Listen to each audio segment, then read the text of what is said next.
Waking up for our second day at Tokyo Disney Resort, we finally were able to see out of our hotel room because when we got back to the room, it was really, really dark, and we were greeted this morning with Mount Fuji through the Tokyo haze. We headed down to breakfast at the Lotso Cafe, which was included in our vacation package, and the buffet was very nice. We quickly hopped on the monorail to head to Tokyo DisneySea. Because we were going around opening time, we did actually have to wait about 45 minutes to get through security and then into the park. But again, we had a glorious sunny day, and this was my first time coming into Tokyo DisneySea ever. My sister had been the previous week, and seeing Mount Prometheus there in front of us, and the beautiful architecture of the hotel and all of the buildings in the bay was just absolutely breathtaking. Because our vacation package included the Fantasy Springs passport, it meant that we had time in the morning to just take in the atmosphere and really enjoy our time in the park. We also stopped to watch a brass band which was playing Christmas songs.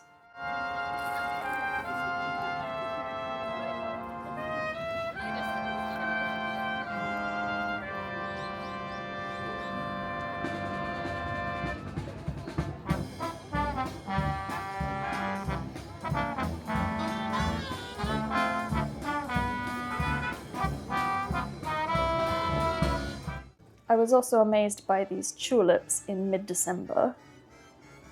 So following the crowds, we made our way through the park up towards Fantasy Springs, passing through the amazing themed areas which we would return to later. Everywhere you turn, you just have to stop and admire how beautifully themed this park is. Walking into the newest part of the park at Fantasy Springs, it is just so incredibly well done. The characters carved into the stone, alongside the fountains and the music. As you move around, the music is different. And I really loved seeing Pocahontas and Nico. As part of our vacation package, the Fantasy Springs passport allowed us unlimited rides through the priority entrance to all of the rides in Fantasy Springs. So we headed first into Peter Pan's Neverland Adventure. I'm not the biggest fan of Peter Pan, but I think it's a really fun ride. And the theming around the area with Captain Hook's ship is just incredible. We headed next into Fairy Tinkerbell's busy buggies, and you feel like you're shrunk down to the size of a fairy. The theming in this queue is just incredible. Luckily, we can go straight in, but if you do have to spend a lot of time in this queue, there is a lot to look at. As my sister had already ridden this ride the previous week, she recommended that we ask to wait for the front row because there are 2 rows in the ride vehicle, and being at the front just means that you don't have anyone's heads in the way. It's a very quick ride that whips you around the little fairyland, and it's just very charming for both children and adults alike.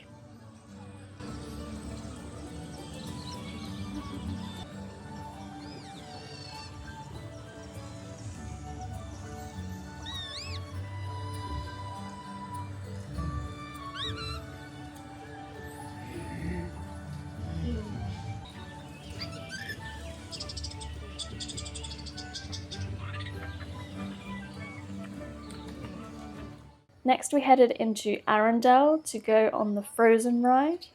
And this area, as you walk in, you can see Elsa's castle and the amazing buildings of Arendelle. This is a boat ride, which I really enjoyed. I think it's one of the best rides that you can find in Tokyo Disney. And afterwards we just continued to enjoy the wonderful atmosphere. We headed into the Snuggly Duckling to use our beverage ticket, which is part of the vacation package, to get Rapunzel's milk tea. I wasn't the biggest fan of the taste of this drink, so it was nice that it was free or included with the beverage ticket. The Snuggly Duckling is absolutely worth coming inside of, even just to look at the theming and all of the ephemera and the paintings on the walls and the ceiling. We spent a bit more time outside, spotting all the different characters amongst the rock formations. There are so many movies represented here, so it's a real joy to find them all.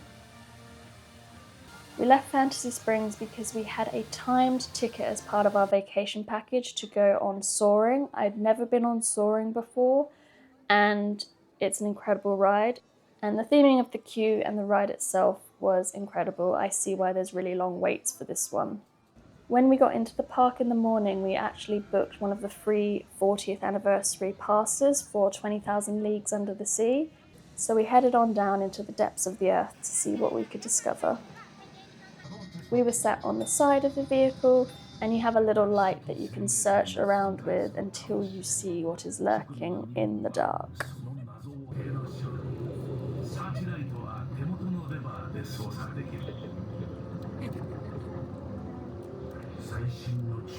We were feeling peckish, so we picked up the potato churro, which I really enjoyed. We then wandered around until our pickup time for our mobile order at Miguel's Cantina, and we picked up the famous bao bun sausage thing, as well as a special dessert just for Christmas, and it was a nice lunch.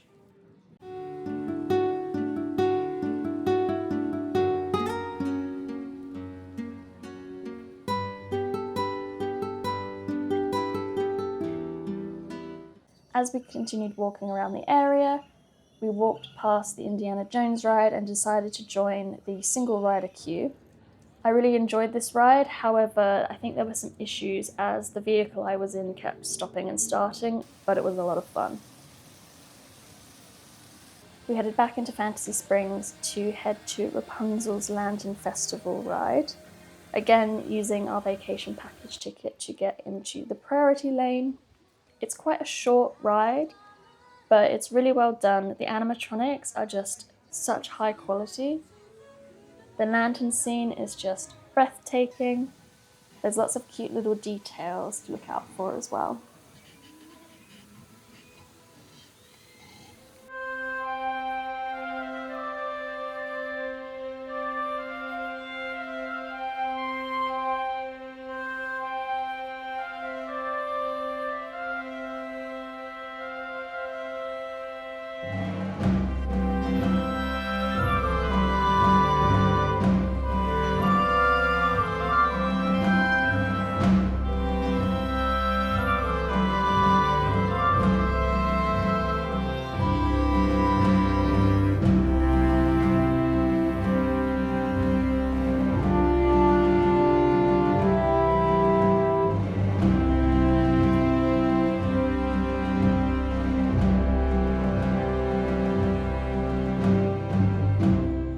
We finally thought it was time to brave the Fantasy Springs shop, and it was very, very busy at this time, but thankfully there wasn't any sort of standby queue, you could just walk in.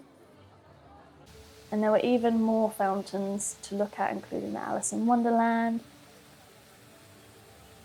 Snow White, Cinderella, Sleeping Beauty with Maleficent, and Sorcerer Mickey outside the beautiful Fantasy Springs Hotel.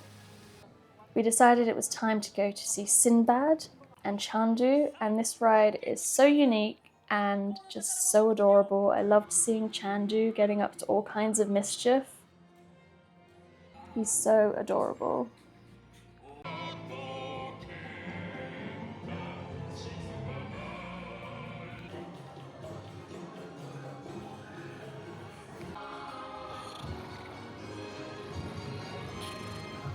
We stopped for a snack break with the alien mochi, and using our beverage ticket, we got another one of the apple cinnamon drinks that we got the day before. I really love these little green men mochi. There's 3 different flavors: chocolate, strawberry, and vanilla. They are unmissable. As we were there in December, the sun sets really early, but it was really nice to see the park bathed in this golden light.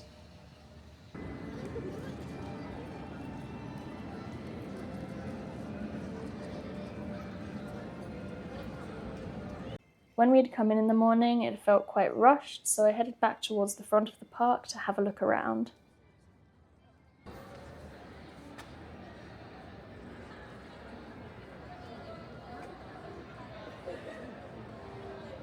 The seasonal decorations are really impressive here.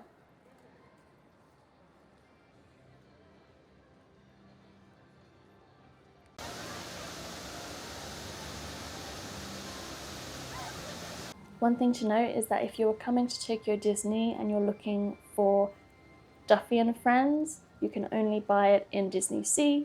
You cannot buy any merchandise related to Duffy and Friends in Tokyo Disneyland. So there's lots of lovely displays about Duffy and his friends. In the morning we had paid for premiere access for the nighttime show, so it meant that in the evening we didn't feel rushed and we didn't have to wait around for that show, so we could do some other things. If you're looking for Duffy merch, the McDuck's department store is one of those places that you can find it, and it was also decorated beautifully for Christmas.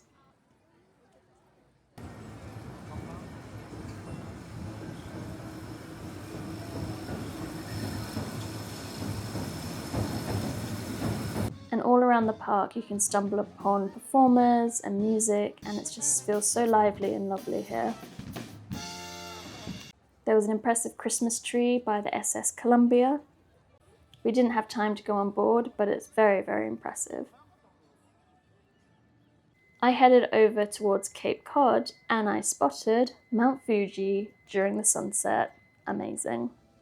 Now this Cape Cod area is where Duffy and Friends sort of live. There's, I believe, a lunchtime show, but what you really come here for is the atmosphere of the area and the merchandise. Can you tell who my favourite Duffy and Friends character is? It's Lena Bell. After browsing the merchandise, I headed back to meet up with my sister.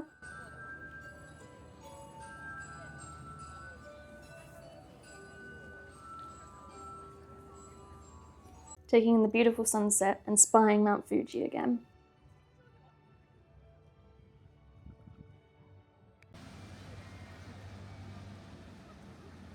We didn't have time to queue for the Toy Story Mania ride, but this area lit up at night is just incredible.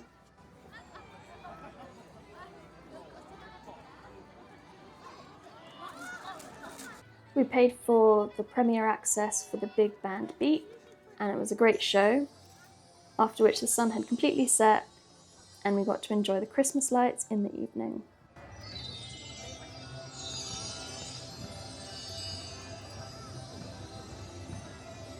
Ahead of the nighttime show, we wanted to grab dinner, so we headed to the Dockside Diner to collect a mobile order and to sit down to eat our dinner.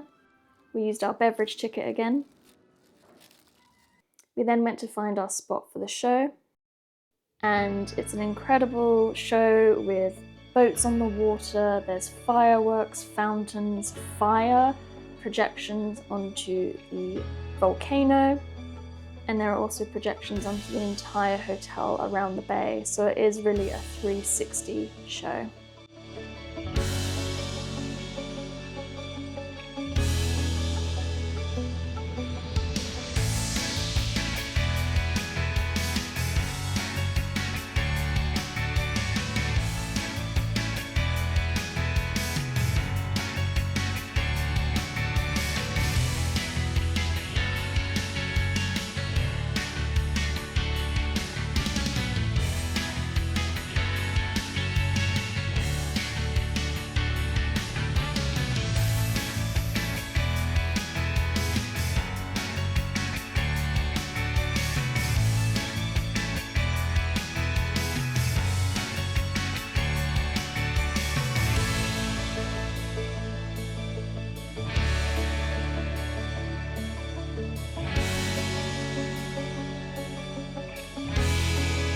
After the show, we still had one attraction pass to use from the vacation package, so we headed around the harbour to go to Journey to the Centre of the Earth.